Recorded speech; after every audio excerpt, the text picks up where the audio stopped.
Yusuf mobile টিপসের পক্ষ থেকে আপনাদের সাথে আছি মোহাম্মদ ইউসুফ আলী।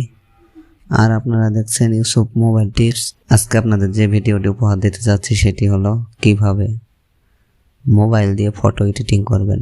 ফটো এডিটিং করার জন্য আমাদের একটি অ্যাপস প্রয়োজন হবে। অ্যাপসটির নাম হচ্ছে সিন্যাপসিড।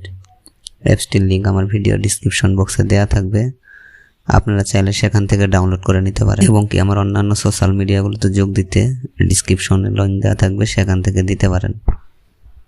তো বন্ধুরা, এখনও যারা আমার চ্যানেলটিকে সাবস্ক্রাইব করেননি এখনই সাবস্ক্রাইব করে পাশে থাকা বেল বাটনটিকে অন করে দিন পরবর্তী ভিডিও নোটিফিকেশন পাওয়ার জন্য। আর যারা অলরেডি সাবস্ক্রাইব করেছেন তাদেরকে অসংখ্য ধন্যবাদ। বন্ধুরা, আমরা এখন অ্যাপসটিতে প্রবেশ করার পর প্লাস বাটনে ক্লিক করব। করার পর আমরা একটি ফটো অ্যাড করে নিব। এখানে ফটোটি অ্যাড করে নেওয়ার পরে আমরা তবে টুলসে চলে যাব। টুলসে যাবার পর এখানে ক্লিক করে তারপর একটি যে জায়গাটাকে আমরা ব্লার করব এখানে ধরো উপর নিচে সোয়াইপ করলে পরেই এরকম দেখবেন অপশন আসবে। তারপর ডান দিক অথবা বাম দিক দিবেন, ব্রাইটনেস কম বেশি হয়ে যাবে। তো এখানে দেওয়ার পর আপনারা ঠিক মতো করে নেবেন। নেওয়ার পরে টিক বাটনে ক্লিক করবেন। টিক মার্কে ক্লিক করার পর আবার টুলসে চলে যাব। এইভাবে আমরা সব জায়গাটাই করে নিব।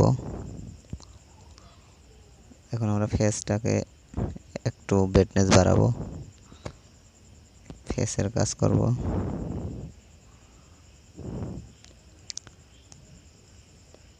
এভাবে উপর নিচে সোয়াইপ করলে অপশনগুলো পেয়ে যাবেন।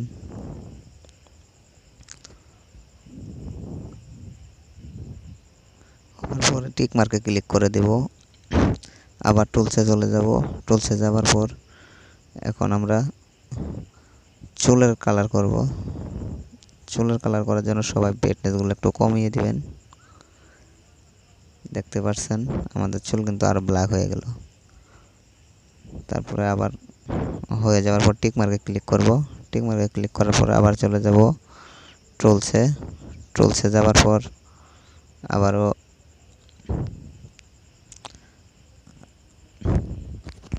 যে জায়গাটি আপনাদের ভালো করে ক্লিয়ার করার দরকার সেখানে আবার নিয়ে নিব। তো বন্ধুরা, আবার টুলসে যেয়ে এখানে আমরা ব্রাইটনেস বাড়িয়ে দিব। এই জায়গায় অনেকগুলো অপশন আছে, উপর নিচে সোয়াইপ করলে কন্ট্রাস্ট শো আর অনেক ফিউচার পেয়ে যাবেন এখানে। তো বন্ধুরা, আপনারা সবগুলো দেখে একটু বাড়িয়ে নেবেন, কমিয়ে নেবেন, যেরকম করলে ভালো হয়। তো কাজ কমপ্লিট হয়ে যাবার পর আমরা আবারও টিক মার্কে ক্লিক করে দিব। তো আমি টিক মার্কে ক্লিক করে দিচ্ছি। দেখতে পাচ্ছেন আমার ব্যাকগ্রাউন্ড কিন্তু পরিবর্তন হলো। তারপর আবার টুলসে যাব। যাওয়ার পরে এই অপশনটিতে যে আমরা একটু বাড়িয়ে দিলে দেখবেন সাইডগুলো ব্ল্যাক হয়ে যাচ্ছে। তো আপনারা চাইলে ব্ল্যাক করে নিতে পারেন, আমার নেওয়ার কোনো প্রয়োজন মনে করছি না, তাই নিচ্ছি না। তো উপর নিচে করে আরও অপশনগুলো পেয়ে যাবেন।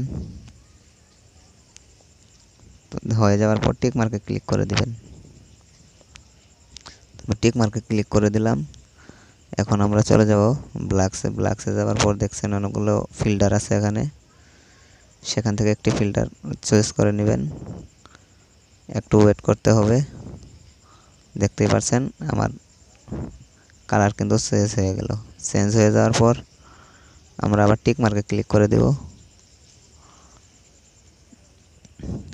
টিক মার্কে ক্লিক করার পর এখানে আবার চলে যাব এক্সপোর্টে ক্লিক করব। এক্সপোর্টের পর সেভে ক্লিক করব। বন্ধুরা, আমাদের একটু ওয়েট করতে হবে। ওয়েট করার পর দেখছেন যে কাজগুলো করেছি এগুলো উপরে আপডেট হচ্ছে। এখন আমার ছবিটি সেভ হয়ে গ্যালারিতে চলে গেছে। তাই এখন আমরা ব্যাক করে গ্যালারিতে চলে যাব। গ্যালারিতে যাওয়ার পর দেখতে পাচ্ছেন এখানে সিন্যাপসিড একটি অ্যাপস আসবে। এই সিন্যাপসিড অ্যাপসের ভিতরেই এই পিকচারটি পেয়ে যাবেন। তো বন্ধুরা, এভাবেই কাজ করতে হবে। ভিডিওটি যদি ভালো লেগে থাকে তাহলে অবশ্যই একটি লাইক দিবেন এবং কমেন্ট করে জানিয়ে দিবেন। আর আমাদের চ্যানেলে নতুন দর্শক হয়ে থাকলে অবশ্যই লাইক সাবস্ক্রাইব করে আমাদের সাথেই থাকবেন। ধন্যবাদ সবাইকে। নতুন নতুন আপডেট পেতে আমাদের চ্যানেলটির সাথেই থাকুন।